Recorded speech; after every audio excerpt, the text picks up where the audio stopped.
Aditya classes exam गुरु channel में आप सबका स्वागत है। लाइव क्लास आज हम लोग 74वें क्रम की क्लास लेंगे। जैसा कि आप जानते होंगे लाइव क्लास में हम लोग क्या करते हैं कि पहले थियरी पढ़ते हैं, उसी थियरी का जो है 30 MCQ प्रश्न को हम लोग पढ़ते हैं, ठीक है। और चैप्टर है भारतीय राष्ट्रीय आंदोलन। निश्चित ही आपके एग्जाम में 1 से 2 प्रश्न इससे रहते हैं और चैप्टर का नाम है भारत की गवर्नर जनरल, ठीक है। आइए शुरू करते हैं हम लोग कि सबसे पहले आप याद रखेंगे हम लोग पढ़ेंगे क्लाइव के विषय में पढ़ेंगे, गवर्नर क्लाइव के विषय में पढ़ेंगे। जब अंग्रेजों ने जब कलकत्ता पे जो है आधिपत्य किया, तो कलकत्ता पे जब इन्होंने किया तब इन्होंने अपना पद जो है गवर्नर रखा, याद रखिएगा क्या रखा, गवर्नर। लेकिन जब ये कलकत्ता से थोड़ा आगे बढ़े, उड़ीसा की तरफ, बिहार की तरफ जब ये बढ़े, तब अपने आप को जो है अपने पद के नाम के आगे गवर्नर जनरल रखे। याद रखिएगा, बिल्कुल आसान भाषा में, मातृभाषा समझ लीजिए या बोलचाल की भाषा में आप सबको क्लास ले रहा हूँ ताकि आपको ठीक से समझ में आ जाए, ठीक है। और यह आप समझ गए होंगे गवर्नर कब कहलाते हैं, जब ये कलकत्ता के होते हैं, और कलकत्ता के बाहर का और क्षेत्र को जब ये कवर करते हैं तो गवर्नर जनरल कहलाते हैं, और जब पूरे भारत को ये कवर करते हैं तो याद रखिएगा क्या कहलाते हैं, भारत के गवर्नर जनरल कहलाते हैं, भारत के गवर्नर जनरल कहलाते हैं। यही प्रश्न पूछता है, बाकी आगे आपको हम बता देंगे। तो पहले गवर्नर के विषय में हम लोग देखेंगे, क्लाइव के विषय में देखेंगे। क्लाइव ने क्या काम किया था, भारत का प्रथम बंगाल के प्रथम गवर्नर थे। उसके बाद जो है 1757 में प्लासी का इन्होंने युद्ध लड़ा था बंगाल के नवाब सिराजउद्दौला के साथ। बंगाल में दैत शासन, दोहरा शासन लगा दिया, किसने, क्लाइव ने लगा दिया। लेकिन किसने हटा दिया, यही याद रख लीजिएगा, वारेन हेस्टिंग ने हटा दिया। किसने हटा दिया, वारेन हेस्टिंग ने हटा दिया। ये भी साथ में याद करिए ताकि आपको दिक्कत न हुई। आत्महत्या इन्होंने कर लिया इंग्लैंड में जाके, जो भी कारण होगा ये सब पूछता नहीं है। वारेन हेस्टिंग याद रखिएगा, वारेन हेस्टिंग दूसरे नंबर पर याद रखना है, बंगाल के गवर्नर जनरल। देखिएगा यहाँ पे गवर्नर जनरल शब्द आ गया। अभी आपने इसके पहले देखा था सिर्फ गवर्नर था, क्योंकि ये कलकत्ता के थे और ये कलकत्ता से थोड़ा सा और एरिया बढ़ा लिए तो बंगाल के गवर्नर जनरल कहलाने लगे। अरबी, फारसी, उर्दू, संस्कृत, हिंदी आदि की विद्वान था ये वारेन हेस्टिंग, याद रखिएगा। न्यायिक सेवा का जनक कहा जाता है वारेन हेस्टिंग को, क्योंकि इसी के समय सुप्रीम कोर्ट की स्थापना कलकत्ता में होती है और प्रथम जज जो है बनते हैं कौन, एलिजा इम्पे। और किस एक्ट के तहत, तो 1773 के रेगुलेटिंग एक्ट के तहत। ये बार बार एग्जाम में पूछा जाता है, यानी 1773 के रेगुलेटिंग एक्ट के तहत जो है आया, जिसके तहत 1774 में सुप्रीम कोर्ट की स्थापना होता है। महाराजा नंद कुमार अभियोग इनके ऊपर चलाया गया, किसके ऊपर, वारेन हेस्टिंग के ऊपर। और नंद कुमार को इन्होंने गलत फांसी दिलवा दिया था अपने मित्र एलिजा इम्पे से मिलकर। बाद में ब्रिटिश पार्लियामेंट में इनके ऊपर महाभियोग चला गया था। इसी को लेकर ब्रिटेन में वारेन हेस्टिंग के ऊपर महाभियोग चलाया गया था। कार्नवालिस के विषय में क्या पूछता है, कार्नवालिस को सिविल सेवा का जनक कहा जाता है, क्योंकि पहले सिविल सेवा की परीक्षा लंदन में हुआ करती थी। इनके समय क्या हुआ, ये परीक्षा प्रयागराज में होना शुरू हुआ, इसीलिए इन्हें कार्नवालिस को सिविल सेवा का जनक कहा जाता है। प्रथम भारतीय सिविल सेवा अधिकारी सत्येंद्रनाथ टैगोर, कभी कभी आपके एग्जाम में प्रश्न आ जाता है। देखिए 2 बातें मैं कहना चाहूंगा। अगर आप देख रहे होंगे उच्चतर शिक्षा सेवा आयोग के प्रश्नों को, अभी असिस्टेंट प्रोफेसर पीजीटी को देखा तो प्रश्नों को देखकर बहुत लोग भयभीत हो गए हैं, घबरा गए हैं। आप घबराइएगा नहीं। जीडीसी जीआईसी के याद रखिएगा, इसका पेपर यूपीपीएससी कराती है, जैसे कराती आ रही है वैसे कराती आएगी। ये याद रखिएगा, दोनों परीक्षाएं अलग अलग संस्थाएं लेती हैं, दोनों का अलग अलग। हम किसी की चर्चा नहीं करेंगे कौन अच्छा बुरा कैसा पेपर बना रहा है, बस मैं ये कह रहा हूं कि जीडीसी जीआईसी का सालभर पढ़ते हुए आप जो है आप एग्जाम को दीजिएगा, कि अपने ट्रैक पे चल रही है, ये अपना नहीं बदलेगी, जैसे दे रही है वैसे ही देगी, ठीक है। तो बिल्कुल जीडीसी जीआईसी को जिनको देना है घबराना नहीं है। असिस्टेंट प्रोफेसर पीजीटी के पेपर को लेकर बिल्कुल ये अलग पेपर एक संस्था कराती है, वो अलग कराती है, तो आप जानते भी होंगे, ठीक है। खैर छोड़िए, आगे देखिए। कार्नवालिस को पुलिस का जनक कहा जाता है, पुलिस का जनक कहा जाता है किसको, कार्नवालिस को। लेकिन पुलिस बोर्ड का जनक नहीं कहा जाता है, क्योंकि पुलिस बोर्ड का जनक किसे कहा जाता है, जो है पुलिस बोर्ड का जनक कर्जन को कहा जाता है। बोर्ड, संस्थान, ये सहकारी आयोग, ये सब जो है कर्जन के समय चला जाएगा, अभी आगे बताएंगे। अस्थाई इस्तमरारी बंदोबस्त 1793 में कार्नवालिस के समय आया। इस्तमरारी बंदोबस्त जमींदारों के साथ खेती कर से संबंधित था, यानी ये अंग्रेज जमींदारों को नियुक्त किए थे कि तुम किसानों से कर लो और कर लेने के बाद हमें दे देना, कुछ कर तुमको तुम रख लेना, ठीक है। तो इससे क्या हुआ, बंगाल में, उड़ीसा में, बिहार में, उत्तर प्रदेश में, पूर्वी उत्तर प्रदेश में जमींदारों का शासन रहा, यानी लोग अमीर के अमीर रहे, गरीब के गरीब रहे, जिसका प्रभाव आज भी देखने को मिलता है। लेकिन जहां भी ये इस्तमरारी बंदोबस्त, अस्थायी बंदोबस्त नहीं था, वहां देखिए लोग समान रूप से विकसित हैं। जैसे पश्चिम उत्तर प्रदेश, दक्षिण भारत के क्षेत्र को देखिए, अन्य क्षेत्र को देखिए। खैर ये अलग मैटर है। आइए आगे देखते हैं इन कार्नवालिस के विषय में ही। कार्नवालिस की समाधि गाजीपुर में है। गाजीपुर को काशी की बहन करते हैं। उत्तर प्रदेश का इकलौता अफीम की फैक्ट्री कहाँ है? गाजीपुर में है। गाजीपुर गोमती नदी है, गोमती नदी यही समाप्त हो जाती है। फुल्लड़ झील पीलीभीत से गोमती नदी निकलती है और गाजीपुर में समाप्त हो जाती है। कहाँ समाप्त होती है? गंगा में। गंगा में कहाँ? कैथी, मार्कंडे महादेव का जो मंदिर है वहीं जाके ये समाप्त हो जाती है। गंगा में जो सहायक नदी बन जाती है और वहीं जो है मार्कंडे महादेव का मंदिर है, आप जानते भी होंगे। तृतीय आंग्ल मैसूर युद्ध, तृतीय आंग्ल मैसूर युद्ध 1779 से 1792 के बीच में हुआ। परिणाम स्वरूप श्रीरंगपट्टनम की संधि 1792 में हुआ। कार्नवालिस और टीपू सुल्तान के बीच हुआ, जिसमें मैसूर क्षेत्र को अंग्रेजों को सौंप दिया गया। श्रीरंगपट्टनम की संधि फिल्मी स्टाइल में हुआ और टीपू सुल्तान के बच्चों को अंग्रेजों ने जो है बंधक बना लिया था और उसके एवज में करोड़ों रुपए और कुछ संधि करने के बाद जो है उन्हें छोड़ा था। बस ऐसे समझिएगा। तृतीय आंग्ल मैसूर युद्ध 1789-92 के बीच में हुआ। इसी में श्रीरंगपट्टनम की संधि 1792 में होता है। बेलजली के विषय में देखते हैं। बेलजली सर्वप्रथम सहायक संधि करने वाला कौन था? बेलजली था। इसके अंतर्गत हैदराबाद, मैसूर, तंजौर राज्य को जो है, यानी इसको शॉर्टकट में HMT कह सकते हैं, HMT राज्य किए थे। बेलजली के समय चतुर्थ आंग्ल मैसूर युद्ध 1799 में हुआ था, जिसे टीपू सुल्तान की मृत्यु हो गई। प्रश्न पूछता है टीपू सुल्तान की मृत्यु किसके समय हुआ? बेलजली के समय हुआ। कब हुआ? 1799 में हुआ। 1699 में किसकी मृत्यु हुआ था? तो गुरु गोविंद सिंह की जो है मृत्यु हुआ था। भारत में प्रेस पर प्रतिबंध लगाने वाला प्रथम गवर्नर जनरल कौन था? बेलजली था। बेलजली को बंगाल का शेर कहा जाता है। बेलजली को बंगाल का शेर कहा जाता है। फिर यहाँ एक बात मैं बोल दूं कि भारत में प्रेस पर प्रतिबंध लगाने वाला गवर्नर जनरल बेलजली था। हटाने वाला कौन था? तो चार्ल्स मेटकाफ था। कौन था? चार्ल्स मेटकाफ था। जैसे आप मेरी क्लास को लगातार पढ़ते आ रहे हैं महीनों से, सालों से, आप सबसे रिक्वेस्ट है ऐसे ही पढ़ते रहिए। जब तक नियुक्ति हाथों में न मिल जाए आपको, तब तक पढ़ते रहिए। आगामी याद रखिएगा 2027 में विधानसभा का चुनाव है। इतनी भर्तियां, बड़ी से छोटी भर्तियां आपको मिलेगी, कहीं न कहीं सिलेक्ट हो जाएंगे। रिदम आप तोड़िएगा नहीं, लगातार मेरी क्लास चल रही है और लगातार आप पढ़ते रहिए। परमात्मा चाहेंगे आपका मेहनत अगर रहा, कहीं कहीं सिलेक्ट हो जाएंगे, ठीक है। लेकिन क्लास छोड़ देंगे, एक सदे सब सदे, सब सदे सब जाए, याद रखिएगा। एक क्लास को सादे हैं तो उसे सादे रहिएगा। आइए लॉर्ड हेस्टिंग के विषय में देखेंगे। यहाँ आप दो कंफ्यूजन को दूर कर लीजिएगा। वारन हेस्टिंग अलग है, लॉर्ड हेस्टिंग अलग है, ठीक है। ये लॉर्ड हेस्टिंग है। हेस्टिंग ने पिंडारियों का दमन किया। पिंडारी एक तरह से लुटेरे होते हैं, उनका ये दमन किया। हेस्टिंग ने मराठा संघ की स्थापना, समाप्ति कर दिया। मराठा संघ भी कई जातियों को मिलाकर, पेशवा मराठा कई लोग को मिलाकर एक जाति बनती, मराठा संघ बना था, उनकी संघ को भी समाप्त किया। हेस्टिंग के समय प्रथम आंग्ल नेपाल युद्ध जो है हुआ था। हेस्टिंग के समय तृतीय आंग्ल मराठा युद्ध भी हुआ था। हेस्टिंग के समय रैयतवाड़ी बंदोबस्त, काश्तकारी बंदोबस्त में किसानों से सीधे कर लिया जाता था। यानी लॉर्ड हेस्टिंग के समय ही किसान जो है, अंग्रेज जो है किसान के गांव में जाते थे और डायरेक्ट जो है वहां लेते थे कर, और उनकी समस्या को सुनते हुए कर को कम अधिक अपने हिसाब से कर लेते थे। लेकिन जब जमींदार जो था, वो जमींदार को उतना कर टैक्स चाहिए था।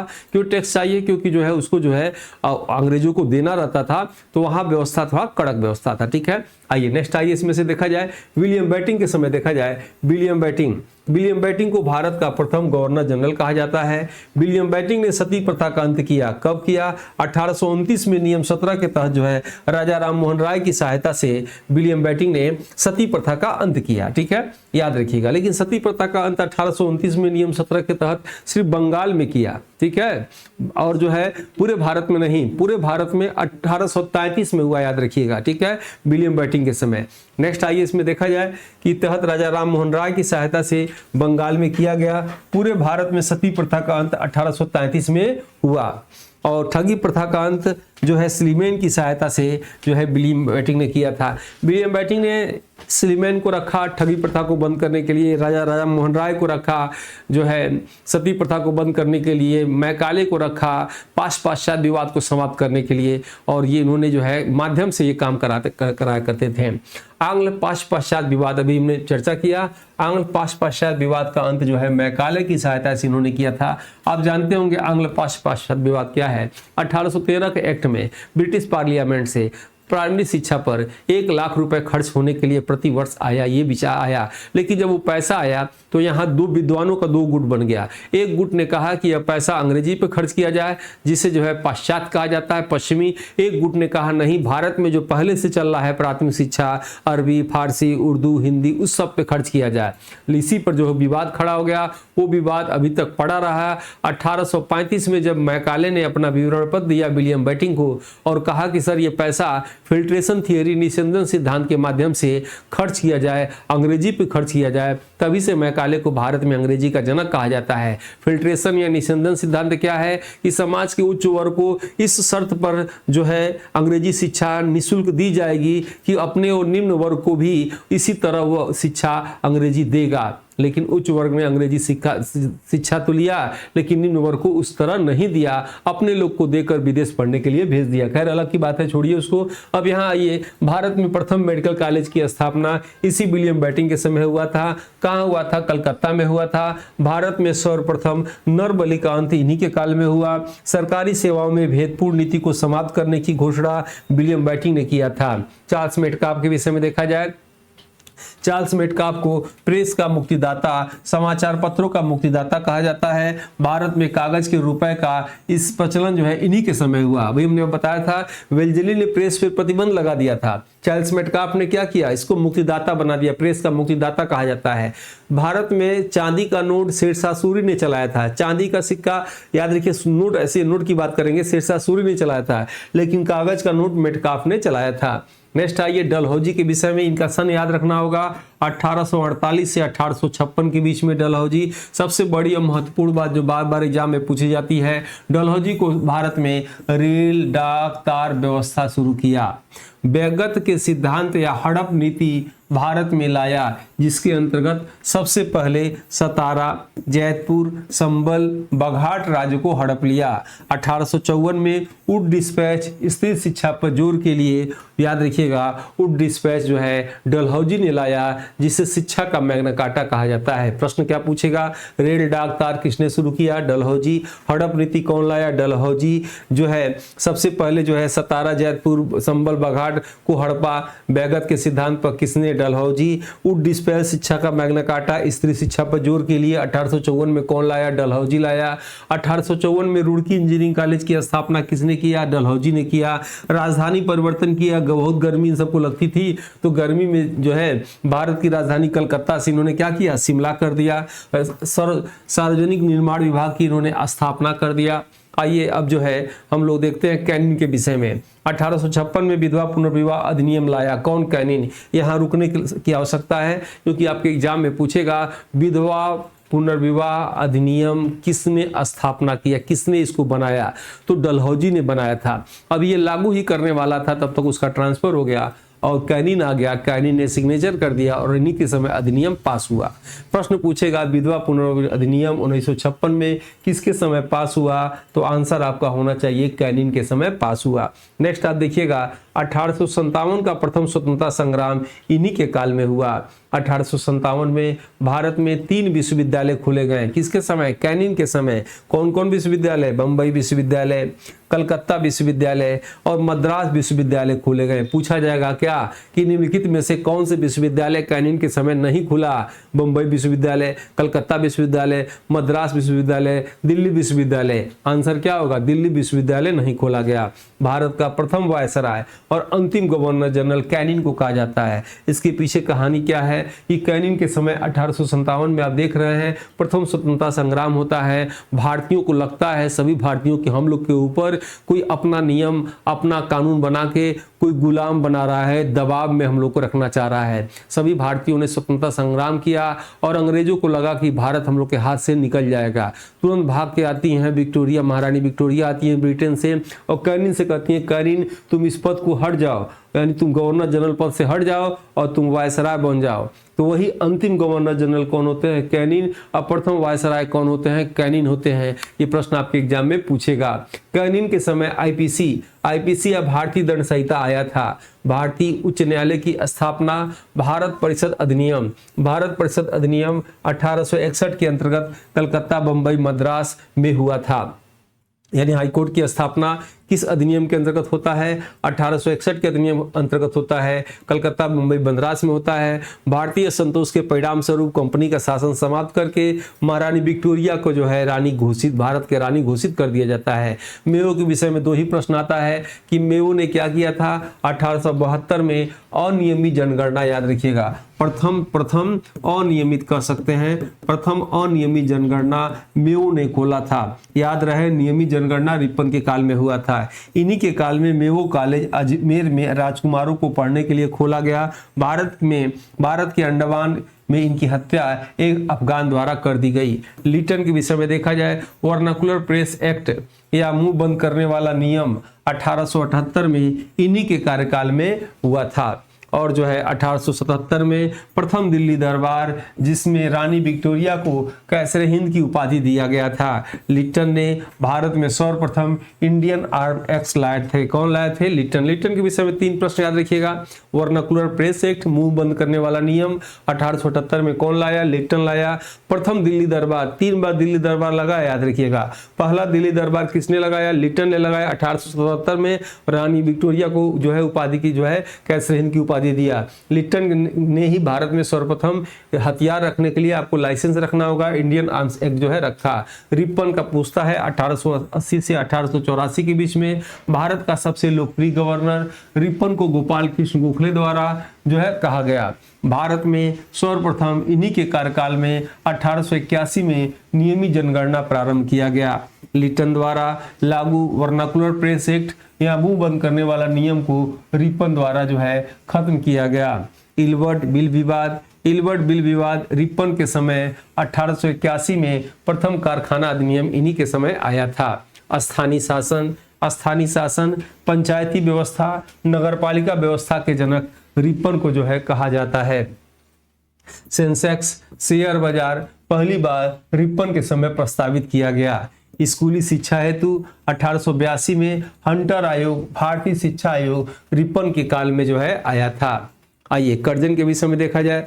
भारतीय विश्वविद्यालय अधिनियम 1904 में कर्जन के समय आया था। कर्जन ने 16 अक्टूबर 1905 को बंगाल का विभाजन बंग भंग किया, लेकिन बंगाल के विभाजन की घोषणा जुलाई में हो चुका था। याद रखिएगा, हिडन प्रश्न है, ये भी एग्जाम में कभी कभी आता है। लेकिन जो है विभाजन कब, बंग भंग कब किया गया? 16 अक्टूबर 1905 को, और घोषणा जुलाई 1905 को हुआ था। रेलवे बोर्ड कर्जन ने खोला।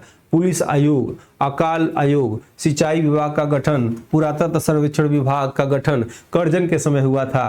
प्राचीन स्मारक संरक्षण अधिनियम 1904 कर्जन के समय लाया गया। हार्डिंग नीति के विषय में देखा जाए, 1910 से 1916 के बीच में दूसरा दिल्ली दरबार 1911 में ब्रिटिश राजकुमार जॉर्ज पंचम राजकुमारी मैरी की स्वागत में लगाया गया। बंगाल का विभाजन या बंग भंग 1911 में हार्डिंग नीति के समय रद्द किया गया। भारत की राजधानी कलकत्ता से दिल्ली परिवर्तन की घोषणा 1911 में, ध्यान दीजिएगा, बंगाल विभाजन तो रद्द कर दिया गया 1911 में, और जो है हार्डिंग के समय जो है 1911 में दिल्ली दरबार लगाया गया, और इसके बीच एक बार और लगाया गया था कर्जन के समय, मैं बताना भूल गया था। राजधानी की घोषणा 1911 में होती है, लेकिन राजधानी परिवर्तन 1912 में होती है। कलकत्ता से दिल्ली ये परिवर्तन हो जाता है। हार्डिंग नीति के ऊपर 1912 में बम फेंका गया, जिसे दिल्ली बम कांड के नाम से जाना जाता है। हार्डिंग नीति के कार्यकाल में ही 4 अगस्त 1914 को प्रथम विश्व युद्ध शुरू होता है। महात्मा गांधी 9 जनवरी 1915 को दक्षिण अफ्रीका से भारत इन्हीं के कार्यकाल में लौटे थे। इरविन के विषय में देखा जाए, 1926 से 1931 में इनका भी सन आपको याद रखना चाहिए। राष्ट्रपति भवन में रहने वाले भारत के प्रथम गवर्नर जनरल इरविन है। सॉरी, कभी कभी आपके एग्जाम में पूछता है कि राष्ट्रपति भवन में बैठने वाले प्रथम कौन थे।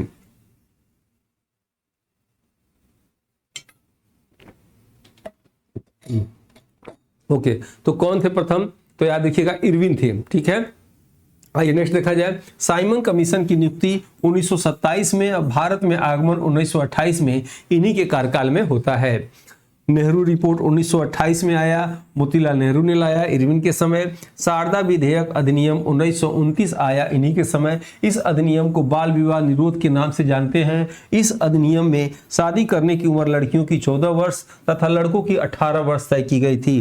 गांधी इरविन समझौता 5 मार्च 1931 को हुआ था।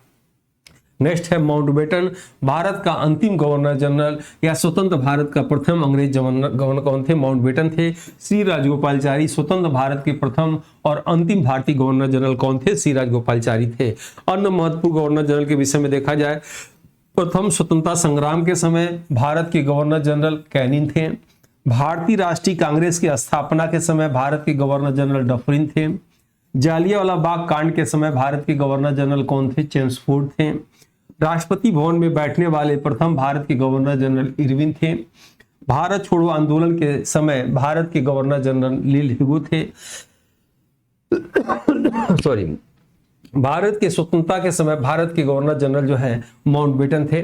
और जो है कुछ ब्रिटेन के प्रधानमंत्री, सभी तो नहीं लेकिन कुछ तो आपको याद रखना चाहिए। मेरे ख्याल से आपका सालभर देखने के बाद ये 4 जो है आपको जरूर ही याद रखना चाहिए, जिसमें से आपकी अगर हम बात करें तो ब्रिटेन के प्रमुख प्रधानमंत्री की अगर हम लोग चर्चा करें तो प्रथम स्वतंत्रता संग्राम के समय ब्रिटेन के प्रधानमंत्री कौन थे?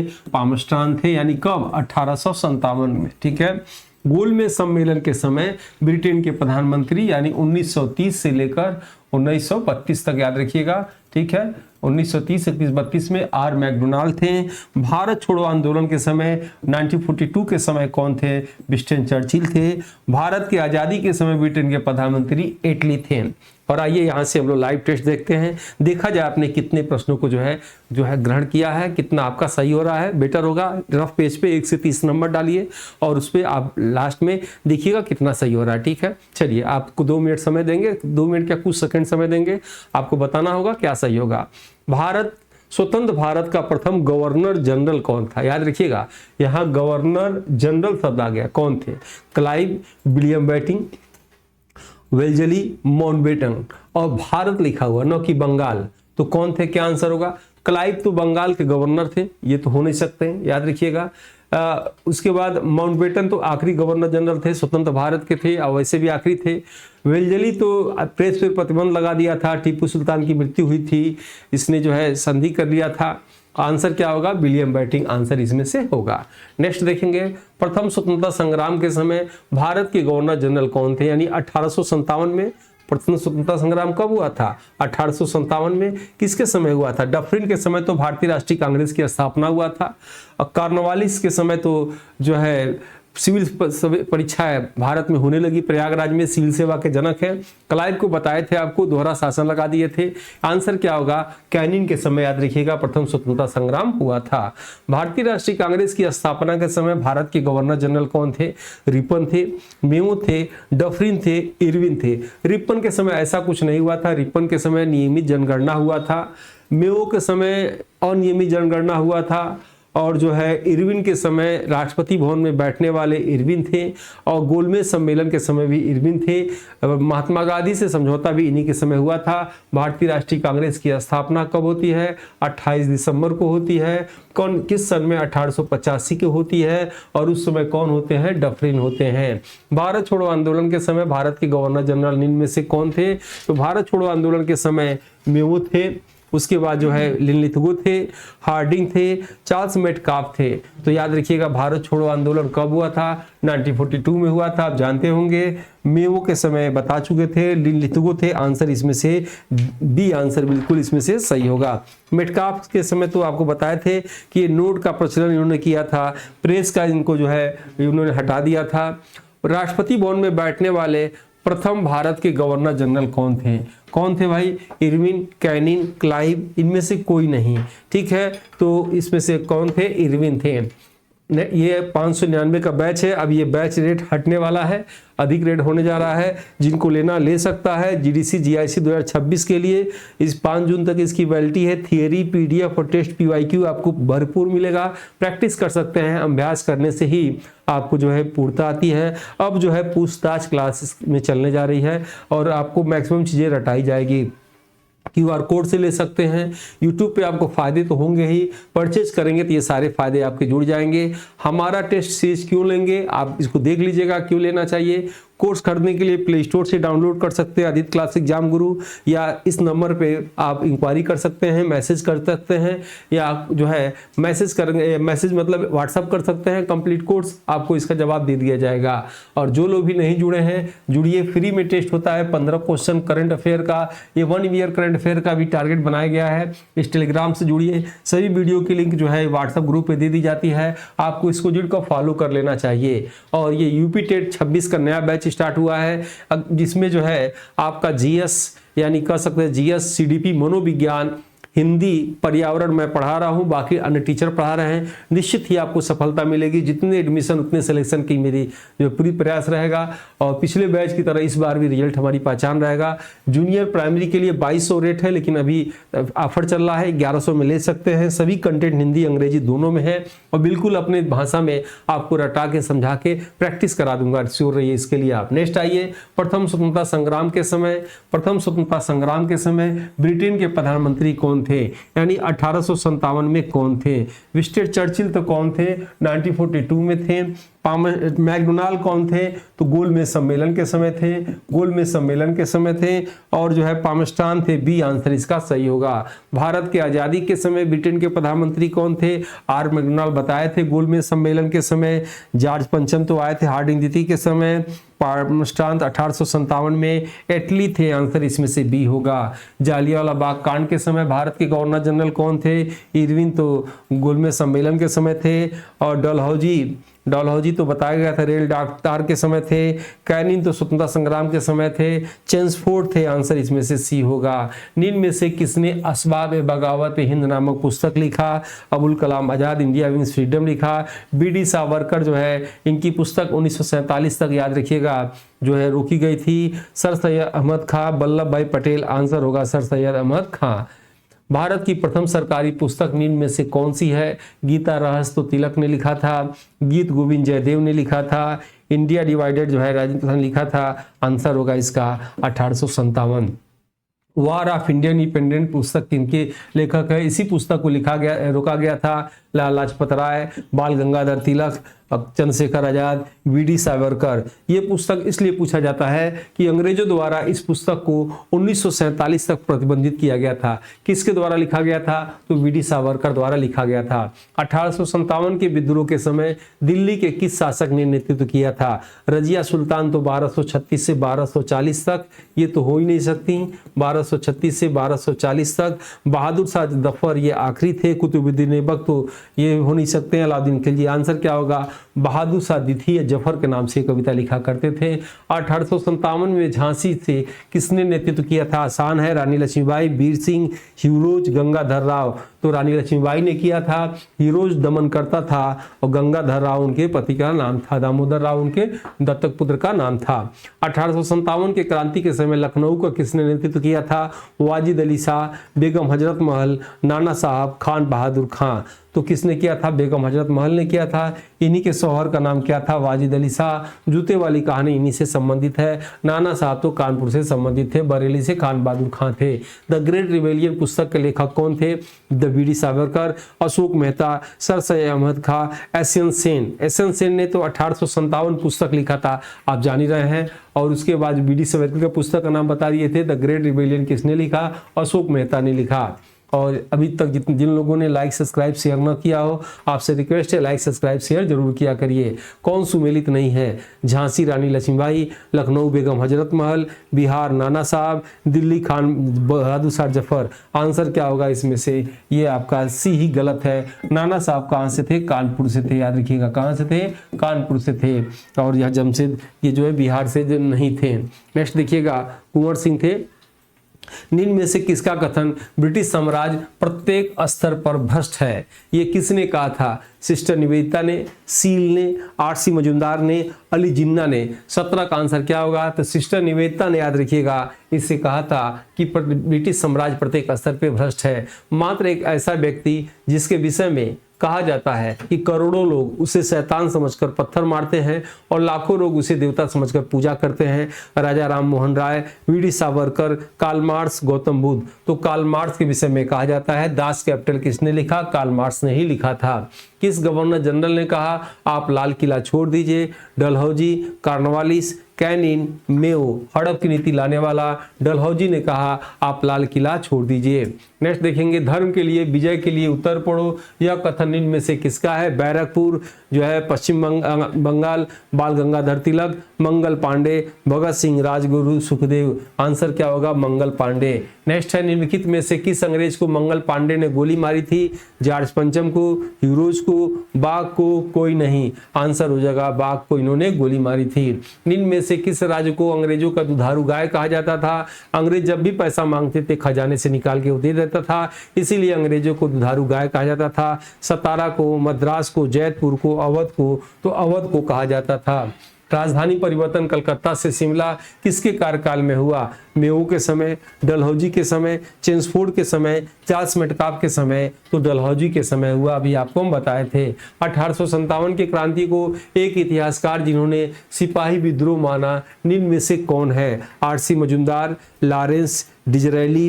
उपरोक्त में से कोई नहीं। कुछ इतिहासकार इसे जनता का विद्रोह मानते हैं, कुछ इतिहासकार इसे सिपाही विद्रोह मानते हैं। ये प्रश्न आता है तो याद रखिएगा सिपाही विद्रोह आरसी मजुमदार ने मारा था। आंसर इसका 24 का ए होगा। सती प्रथा का अंत, सती प्रथा का अंत किस नियम के तहत हुआ था? तो सती प्रथा का अंत जो है नियम 17 के तहत 1829 में राजा राम मोहन राय की सहायता से विलियम बेंटिंक के समय हुआ था। आंसर इसमें से बी होगा। लाइक सब्सक्राइब शेयर जरूर करेंगे अगर आपको वीडियो अच्छा लग रहा हो तो। 1857 के विद्रोह में दिल्ली का दमन करता निम्न में से कौन था? हीरोज था, जॉन हडसन थे, जॉन निकोलसन थे। उपरोक्त में से कोई नहीं। दिल्ली का विद्रोह करता यानी दो लोग थे इसमें से, याद रखिएगा। दो लोग कौन कौन थे इसमें से? तो जॉन हडसन थे, जॉन निकोलसन थे। इसमें से डी आंसर होगा। हीरोज तो झांसी के थे। 27 निम्न में से कौन शासन जो अपने देश में 2 गज जमीन के दफन होने के लिए तरस गया? बहादुर शाह जफर, शाहजहां, मोहम्मद शाह रंगीला। इनमें से कोई नहीं। तो बहादुर शाह जफर, ये रंगून में इनको जो है कैद कर लिया गया था, अपने देश में दफन होने के लिए तरस गए थे। महक परी के नाम से किसे जाना जाता है? रानी लक्ष्मीबाई को। तो महल परी कहा जाता है। क्या कहा जाता है? महल परी कहा जाता है। रानी दुर्गावती, बेगम हजरत महल, रानी पद्मावती। तो बेगम हजरत महल को कहा जाता है। कौन सा जोड़ा गलत है? मौलवी अहमदुल्ला शाह फैजाबाद से थे, लियाकत अली इलाहाबाद से थे, गंगाधर राव झांसी से थे, नाना साहब लखनऊ से थे। आंसर इसमें से डी ही गलत है। नाना साहब लखनऊ से नहीं, नाना साहब कानपुर से थे, बेगम हजरत महल लखनऊ से थी। नेक्स्ट है वास्तविक नाम मूल नाम संबंधित कौन सा जोड़ा गलत है आपको बताना है। स्वामी विवेकानंद नरेंद्र सही नाम है। नाना साहब गोदू पंडित सही नाम है। तात्या टोपे रामचंद्र पांडुरंग सही नाम है। रानी लक्ष्मीबाई को क्या कहते थे? मुनी नहीं, मनु, मनु कहा जाता था। छबीली कहा जाता था। छबीली और क्या नाम था इनका? मणिकर्णिका नाम था। क्या नाम था? मणिकर्णिका इनका नाम था। आंसर इसमें से डी आंसर जितने लोग आ रहा होगा सही है। ठीक है, और जो लोग भी कोर्स लेना चाहें ले सकते हैं। निश्चित ही नंबर आपका बढ़ेगा। 599 रुपये में GD GSE 2026 के लिए थियरी PDF टेस्ट PIQ मिलेगा। अब इसका रेट अब बढ़ने जा रहा है। कंप्लीट GS कोर्स है, 5 जून तक इसकी वैलिडिटी है। QR कोड के माध्यम से ले सकते हैं। यूट्यूब को फायदे मिलेंगे। कोर्स लेंगे तो ये सारे फायदे आपको मिलना शुरू हो जाएगा। हमारा टेस्ट सीरीज आपको क्यों लेना चाहिए आप देख सकते हैं। कोर्स खरीदने के लिए जो है प्ले स्टोर से डाउनलोड कर सकते हैं, इस पर व्हाट्सअप कर सकते हैं। ठीक है, और ये दोनों पे आपको जो है फॉलो जरूर करना चाहिए। यूपी टेट का नया बैच स्टार्ट हुआ है। जूनियर प्राइमरी के लिए 2200 रेट है, अब ये 1100 में दिया जा रहा है। और इसी के साथ आज की क्लास को ओवर करते हैं। वीडियो कैसा लगा फीडबैक जरूर दीजिएगा। तब तक के लिए जय हिंद, जय भारत, सबको एक साथ नमस्कार।